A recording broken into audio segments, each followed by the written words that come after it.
Bien, on va toujours continuer par parler des États-Unis qui menacent la Cour pénale internationale de sanctions. Comme Imayaba, vous vouliez placer un mot avant la pause. Oui, en fait, c'est pour dire qu'aujourd'hui, la CPI, quand vous regardez dans la démarche qu'elle est en train de mener, est-ce qu'elle va céder à la pression ou au ton des États-Unis, enfin de l'Amérique? Moi, je suis en train de voir que, comme nous le disons tout à l'heure, on risque d'assister à une guerre entre une organisation comme la CPI et puis une grande puissance. Qu'adviendra-t-il?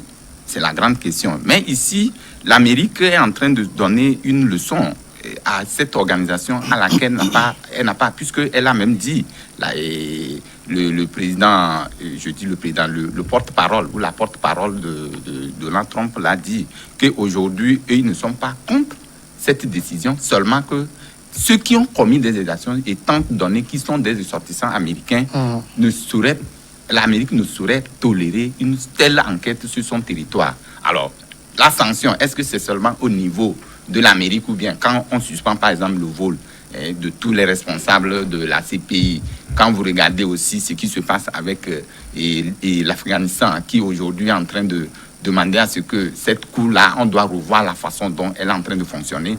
Je crois qu'il reste beaucoup de polémiques ou de questions sur lesquelles nous allons rester un peu sensibles. Parce que est-ce que réellement cette cour est une cour qui est impartiale? Est-ce qu'elle traite des questions qui ne sont pas des questions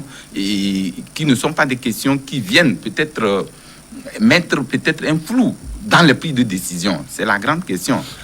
Quand vous regardez déjà, vous allez voir que même au niveau des prises de décision, je l'ai dit tantôt, la Cour pénale internationale aujourd'hui n'est pas, moi je ne la trouve pas impartiale. Elle est en train de mener c'est-à-dire que comment l'appelle-t-on?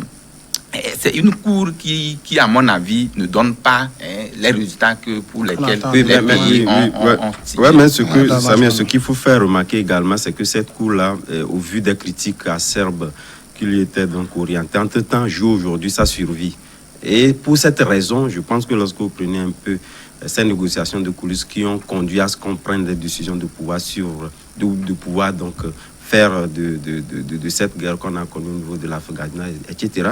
Cette cour, aujourd'hui, veut jouer sa survie, donc en n'écartant aucun sujet où les droits humains sont donc bafoués. Donc c'est un peu ça. Même si les grandes puissances essaient de sortir un peu la grosse tête, etc., il lui appartient aujourd'hui de pouvoir les retenir quand même, quitte à ce qu'ils puissent trouver les artifices nécessaires pour réellement pouvoir donc poursuivre ces gens-là. Mais il serait très difficile à la Cour pénale internationale d'engager un bras de fer avec les États-Unis.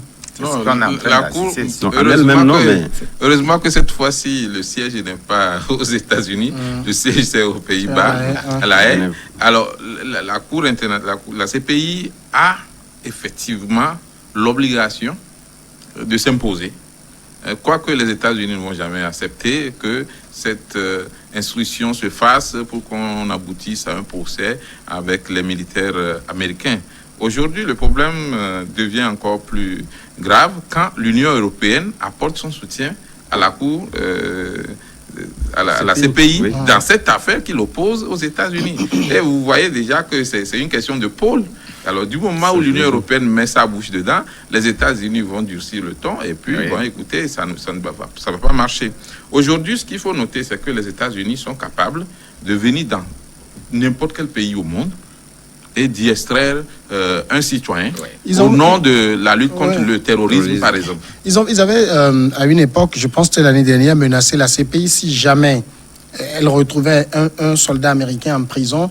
Elle enverrait des troupes, descendrait dans le pays, extirperait son militaire de la prison, Manu Militari. Et vous voyez ce qui s'est passé avec l'arrestation et la tuerie du monsieur Saddam Hussein et du terroriste qui a cassé Ben Laden également. Vous voyez, donc les États-Unis se disent, mais écoutez, nous ne devons pas prêter le flanc, sinon chaque fois on va nous embêter. Il faudrait que nous soyons libres d'intervenir dans n'importe quel pays du monde. Nous sommes les gendarmes du monde. Et au nom de cette lutte contre le terrorisme ou le djihadisme, on peut aller en Syrie, on peut aller en Libye, on peut aller là où on veut.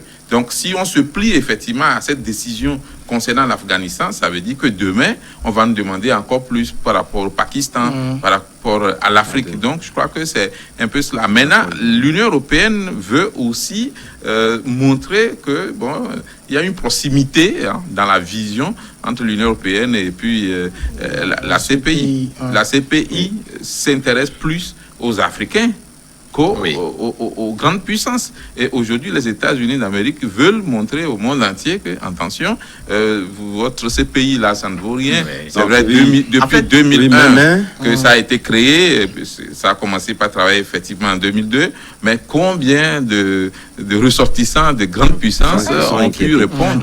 Mais moi, je pense que, quelque part, c'est vrai que cette annonce était une annonce dissuasive, à mon avis, parce qu'il y a forcément des barrières. Parce que lorsqu'on annonce l'Union européenne dans ça, là, la Russie viendra et que les États-Unis, lorsque les gens sont inquiétés, je ne pense pas qu'aujourd'hui, peut quand même librement comme ça aller extirper quelqu'un d'une prison au niveau de l'Union européenne, quelle que soit la prison ou quel que soit le pays qui serait détenteur de cette personne. Parce qu'aujourd'hui, nous avons la Chine, la Russie qui font vraiment le poids contre ils ont aussi les États-Unis. Les moyens, par exemple, les États-Unis, si vous mettez quelqu'un, je ne sais pas moi, dans une prison au niveau d'un pays européen, parti au traité de Rome, ils ont les moyens de faire pression sur ce pays jusqu'à ce que la personne soit relâchée. Oui, on est d'accord, mais je le dis, c'est compte tenu des intérêts, parce que ça sont les questions d'intérêt, parce que, et puis, lorsque les rapports de force également qui jouent, et devant ces rapports de force, lorsque le pays n'est pas soutenu, c'est tout à fait normal que les États-Unis puissent débarquer au nom de cette pression, qu'on puisse le relâcher. Mais lorsqu'il y a des intérêts, comme c'est le cas actuellement, où j'en suis certain, c'est vrai que la Chine, qui est une puissance qui est très crainte par rapport aux États-Unis, etc., ils ne s'intéressent pas trop à ces questions-là. Mais lorsque la Russie se mêle dans la danse, les États-Unis se replient tout de suite. Et là, ce sont des pics dissuasifs qu'il envoie. Il ne peut pas aujourd'hui déployer une fois parce qu'il sait qu'il va... on a vu ce qui se passe aussi lors du vote au niveau du Conseil de sécurité. Les États-Unis font pression carrément. Je disais que Fivien a touché du doigt sur un point auquel je voulais en venir par rapport au prise de décision au niveau de la Cour pénale internationale. C'est-à-dire, quand vous regardez cette Cour, on dirait que c'est une Cour qui s'acharne sur les plus faibles. Regardez aujourd'hui le ton que l'Amérique est en train de donner par rapport à cette décision. Vous êtes sûr que ce serait un pays, même n'ayant pas ratifié à la charte au statut de Rome, pourra obtempérer? Aujourd'hui, nous sommes en train de voir que c'est 2 poids 2 mesures, puisque la CPI sera incapable. C'est vrai qu'elle est en train de donner, de continuer à insister à ce qu'elle mènera toujours des enquêtes au niveau de choses. Mais je dis que c'est peine perdue, parce que quand nous connaissons la position de l'Amérique aujourd'hui, nous ne pouvons pas mentir. Ce n'est pas une petite puissance. Elle est en train de... Elle a ses droits de veto, partout elle va, et puis bon, elle joue son rôle de gendarme du monde. Et donc c'est ça qui fait craindre. Est-ce qu'il y aura des alliés, comme l'a dit Adam tout à l'heure? Est-ce que les alliés vont se ranger d'un camp à l'autre pour pouvoir arriver à quel résultat? Donc nous voyons que l'Amérique donne le ton. Un matin, on sera obligé de replier parce que, après tout, c'est le géant du monde. Alors ici, il y a quand même une situation, c'est que la CPI s'intéresse aux crimes de guerre, crimes contre l'humanité, crimes de génocide. Si la CPI avait à un moment donné réclamé Omar el-Béchir, même si le Soudan a refusé, on voit de plus en plus le Soudan très ouvert a déjà même envoyé un Soudanais, se retrouve déjà à la CPI. On a retrouvé le président ivoirien à la CPI, l'ancien vice-président congolais Bemba à la CPI. C'est parce qu'on les accusait d'un certain nombre de crimes qui entrent dans le champ d'action de la CPI. Ce que les États-Unis ont fait en Afghanistan, ont fait en Palestine, ont fait en Irak, répond exactement à cette définition. On ne va pas nous dire que la compétence universelle de la CPI ne peut pas s'exercer. Vous savez, le problème est où? Le problème est très simple du moment où les États-Unis disent « nous ne sommes pas membres de votre foutu CPI ». Ça ne nous dit rien. Mais, plaçons peut-être le débat sur un autre point. Je l'ai dit tantôt, le Togo n'est pas parti au traité de Rome. Mais demain, je sais que peut-être les nôtres ne sont pas vraiment concernés par ce genre de crimes parce qu'on est un peu respectueux de la vie humaine ici. Mais par extraordinaire, le Togo ne pourrait pas oser dire demain la CPI c'est une coup de merde ou bien c'est une coup bidon, je n'enverrai personne. Elle a des mécanismes pour mettre la main sur des gens. Non, le Togo peut dire je n'enverrai pas mes citoyens du moment où le Togo n'a pas ratifié. Maintenant, ça dépend. Il y a le lieu, donc l'emplacement géographique. Il y a aussi les situations, la gravité. Parce que il y a eu combien de morts dans cette histoire en Afghanistan? En Irak, un président a été décapité. Voilà, il y a d'autres citoyens comme ça du monde qui sont morts. Mais aujourd'hui, le problème, c'est que les gens ont refusé justement de ratifier le statut. Même si on prend le cas du Togo, parce qu'on ne veut pas être obligé de suivre ou de subir effectivement les idérétats de la CPI. Alors, le problème, c'est de montrer aux yeux du monde entier qu'on est une institution qui veut faire passer le droit et la loi partout dans le monde. Or, il y a déjà un mur. Les États-Unis disent, nous ne sommes pas dedans. Demandez-nous l'autorisation. Or, la CPI en demanda l'autorisation aux États-Unis avant de mener des enquêtes sur des faits qui se sont passés en Afghanistan est obligée de revoir ces tests parce que ça veut dire que les États-Unis sont devenus quand même une superpuissance qui s'en fout des organisations internationales. Ouais, et là, si les États-Unis s'imposent et la CPI se rétracte, ça veut dire que les États-Unis ont gagné et ça va servir de jurisprudence puisque d'autres pays aussi peuvent emprunter les pas aux États-Unis. Mais ce qu'il faut dire, c'est vrai que vous pouvez ne pas être partie prenante au niveau du traité, mais comme vous l'avez dit aujourd'hui, tout à l'heure, en parlant donc du Togo, comme nous sommes respectés un peu des droits humains, etc., un pays qui est respecté des droits humains de partout dans le monde peut collaborer sans partie pris au niveau du traité, peut collaborer à l'aboutissement d'une enquête annoncée, parce que vous n'allez pas quand même constituer un obstacle. Parce que vous jugez, vous voyez que des gens sont cités dans des crimes et que si vous êtes respectueux des droits humains, vous ne pouvez pas constituer un obstacle à ce que les gens ne puissent pas être poursuivis. Il se pose quand même quelque chose d'un peu délicat avec la situation des États-Unis. Tenez par exemple ce qui s'est passé au Darfour, au niveau du Soudan. Oui. C'est Béchir qu'on réclame. Oui. Alors, pour ce qui se passe en Afghanistan, c'est qui on va réclamer? Non, pour Béchir, tout c'est clair, parce qu'entre-temps... Non, mais on n'a pas vu Béchir prendre une arme, aller tirer sur quelqu'un. Non, on est d'accord, oui.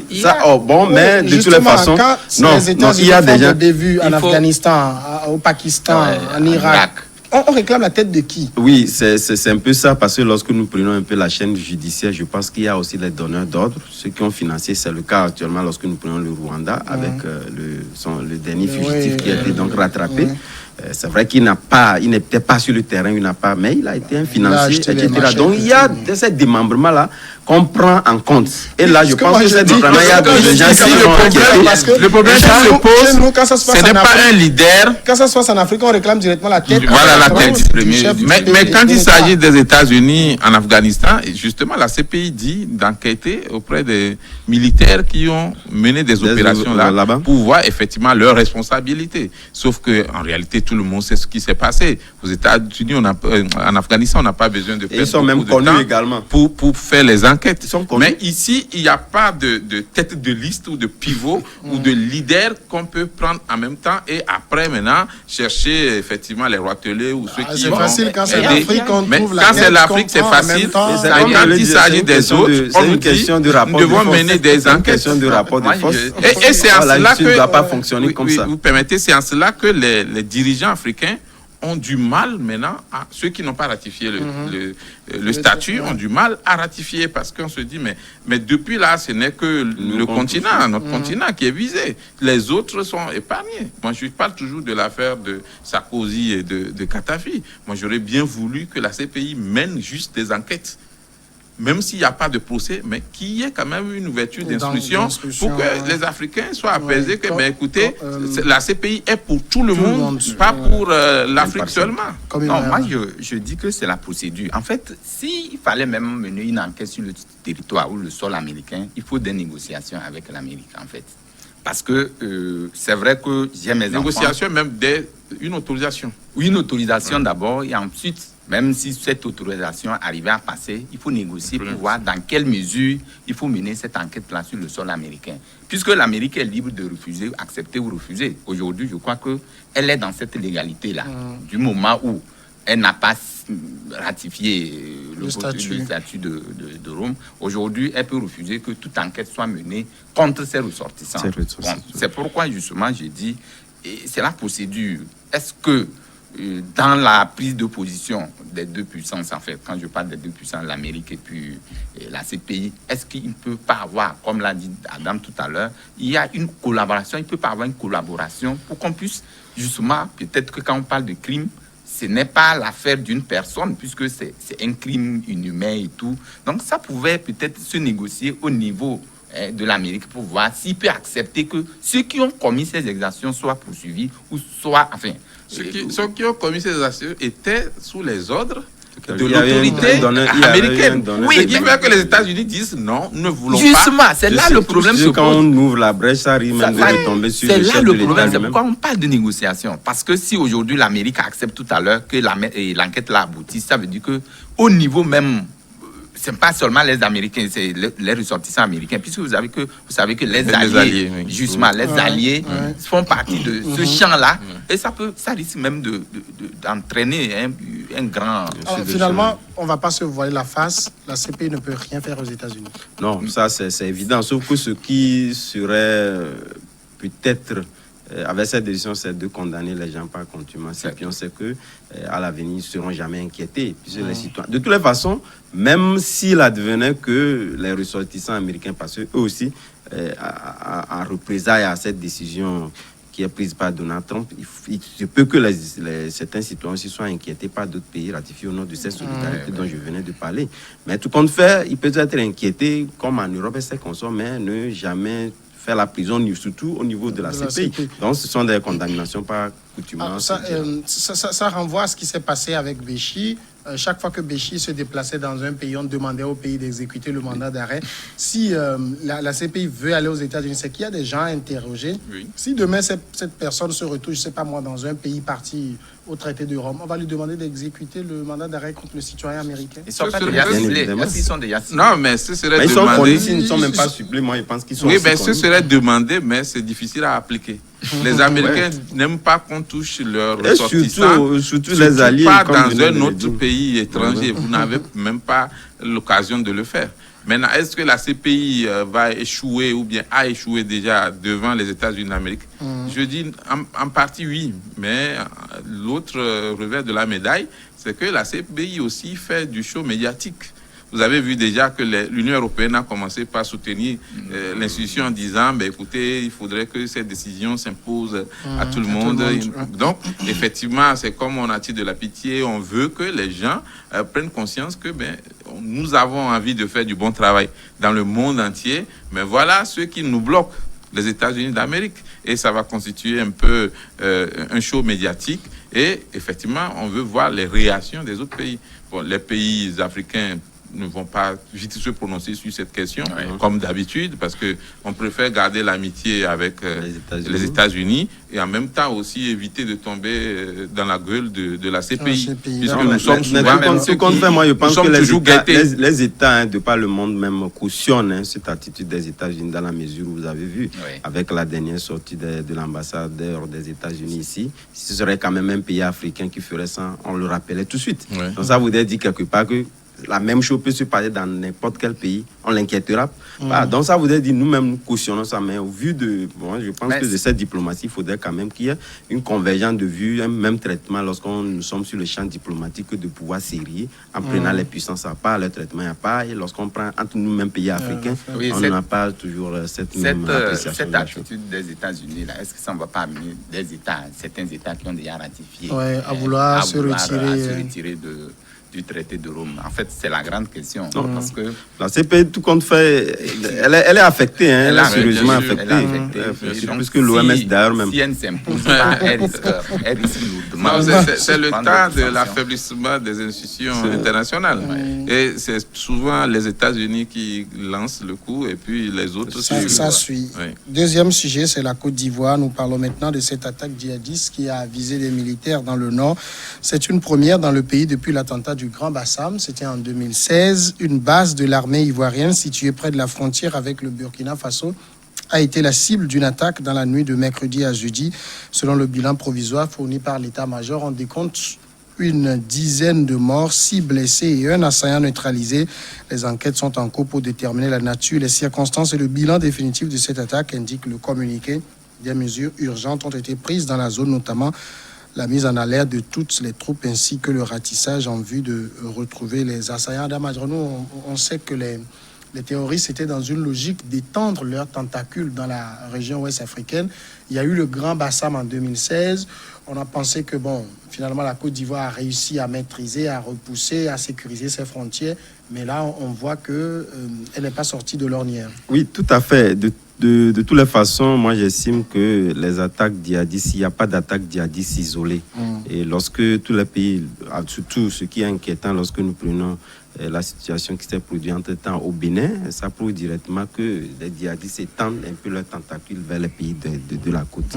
Sauf qu'ici, moi, je me dis que les États, surtout avec cette coordination qui s'est passée entre les deux États-majors, entre les deux armées, qui ont eu à mener donc ces affres-là au niveau de cette frontière-là, qui était donc une frontière indexée comme étant affectée notamment par l'installation des djihadistes, d'ailleurs même annoncé, je pense que les services de renseignement l'ont dit.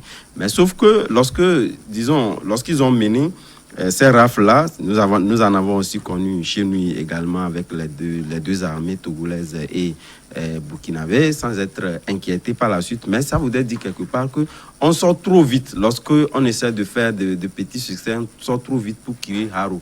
Or, ces gens-là, ça prouve directement lorsqu'on nous disait que c'était pour les empêcher de s'installer pour longtemps dans la zone. Ça voudrait dire que les gens sont déjà installés, ils ont poussé des racines. Et on nous annonce que voilà, parce que l'opération continue en réalité, l'opération ne s'est pas arrêtée. Ça prouve directement qu'il y avait des armées au niveau les deux armées qui continuaient toujours l'opération au niveau de ces frontières-là. Mais le mode opératoire aujourd'hui, même si surtout nous prenons l'état-major ivoirien qui évite aujourd'hui de parler d'attaques djihadistes, ça prouve directement lorsque nous prenons les tactiques d'opération, où on encercle, on essaie donc de couper le contact avec l'état-major et on sévit, c'est la même chose. Et là, on a parlé je pense d'une cinquantaine de soldats qui étaient donc stationnés à ce poste-là. Une trentaine, voilà. Et qui sont arrivés, je pense, c'est 12 qui sont péris. Il n'y a pas de chiffre.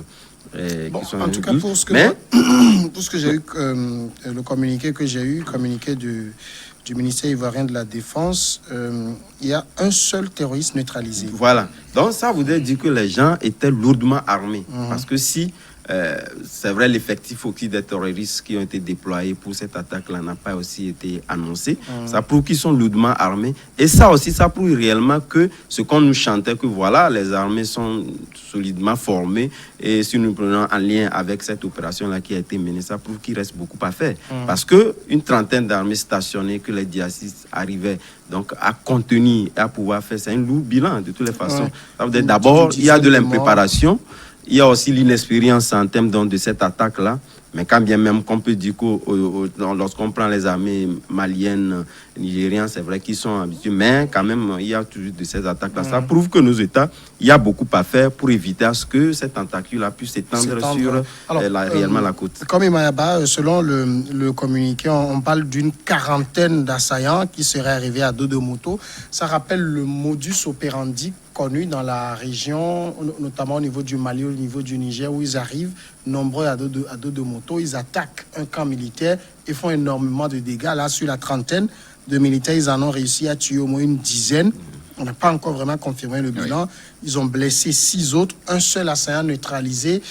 Il y a un problème. Oui, il y a véritablement un problème, parce que quand vous regardez, et vous allez même constater que ce camp-là, le camp où on a retrouvé ces djihadistes sont venus pour attaquer, vous savez, c'est un camp qui a été repéré depuis pratiquement 1 an. Et que la Côte d'Ivoire le savait bien, puisque c'est de là que les djihadistes, après avoir opéré au niveau du Burkina, venaient prendre leur répit. Entre-temps, il y avait une opération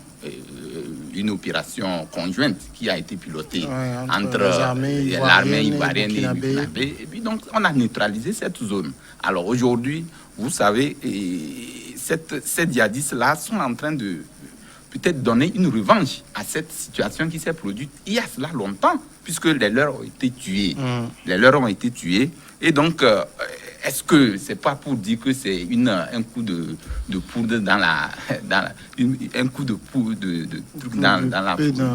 dans l'eau. Donc, ça fait qu'aujourd'hui, beaucoup de personnes se posent sur cette question. Si ces djihadistes-là opèrent parce que il y a tel ou tel moment qui se posait ou non. Moi, je me dis qu'aujourd'hui, ces djihadistes sont arrivés à leur basse besoin parce que, entre-temps, on les a laissés libres, opérer comme cela se devait. En principe, ce foyer qui est né là-bas devait être neutralisé depuis. Aujourd'hui, le chef d'état-major général, le chef d'état-major dit qu'ils feront tout pour mettre la main ou peut-être détruire cet étau de djihadistes qui a opéré dans cette région.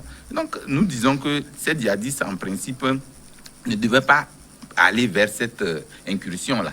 Vous savez qu'ils sont en train de progresser, puisqu'ils sont en train de prendre toute la côte ouest africaine. Et donc, c'est inquiétant. Vous savez déjà que la Côte d'Ivoire, en octobre, ira aux élections.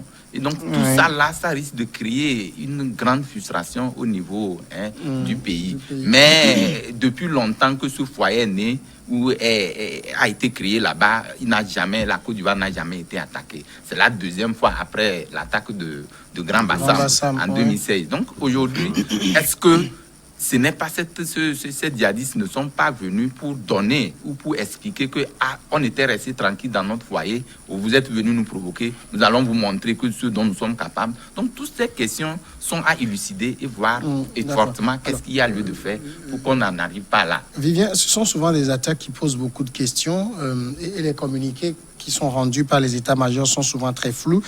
On parle ici d'attaques surprises. Comment un poste de militaire peut se trouver dans une région potentiellement enclin au terrorisme et être surpris par une attaque? Vous savez, si tu élèves des serpents dans ta maison, il faut te souvenir du jour où tu vas oublier ta porte, ou bien tu vas oublier de fermer ta porte. Aujourd'hui, ce qu'il faut reconnaître, c'est que c'est d'abord un avertissement que les djihadistes ont voulu faire. En même temps aussi, c'est un an de revanche, puisque les djihadistes étaient attaqués. Et en même temps, on ne peut pas comprendre qu'on sache que ces terroristes sont dans la zone, continuent par s'entraîner et qu'on ne cherche pas les moyens pour s'unir entre 3 ou 4 pays ou bien entre communautés pour pouvoir les démasquer. Demander pourquoi pas de l'aide à nos amis les Français ou les Américains pour pouvoir les démasquer et les mettre hors de nu. Mais aujourd'hui, il y a eu comme un relâchement. Et les djihadistes ont su bien calculer les choses parce que ils savent que, compte tenu de la lutte contre la pandémie du coronavirus, beaucoup d'États ont lâché un peu parce que on est plus préoccupé par la santé, la sécurité au niveau intérieur, qu'on oublie les attaques terroristes, les attaques de l'extérieur ou de l'intérieur des fois. Alors aujourd'hui, ce qui est très grave, c'est effectivement quand tu jusqu'à une dizaine de militaires ivoiriens, c'est pas normal dans une zone où on est presque au milieu du Mali, du Burkina Faso et de la Côte d'Ivoire, où il y a effectivement une entente pour qu'on puisse cerner la zone et pour qu'on puisse lutter efficacement contre le djihadisme. Alors aujourd'hui, est-ce que les militaires dormaient? Non. Est-ce qu'ils ont été surpris? C'est ce que dit le communiqué en tout cas. Ils ne devraient pas être surpris puisqu'ils savent qu'ils sont sur un champ de guerre. On les a déployés là-bas justement pour pouvoir riposter au moment où il y aura l'attaque. Mais ce qui manque peut-être pour aller sur ce champ, c'est que effectivement nos armées doivent faire de la prévention aussi, prévenir, ne pas chaque fois attendre pour répondre. On pouvait anticiper en attaquant choquant d'abord parce que les djihadistes ne pardonnent pas. Ensuite, aujourd'hui, la question de l'armement des djihadistes dans nos zones se pose toujours. Et de jour en jour, ils sont de plus en plus armés, ils ont les moyens sophistiqués. Alors, et ils attaquent avec des précisions. On sent même qu'ils ont des informations, sûrement même qu'ils ont infiltré nos services de renseignement dans si vous permettez, dans la zone. On va aller à la grande pause et nous allons revenir après le journal.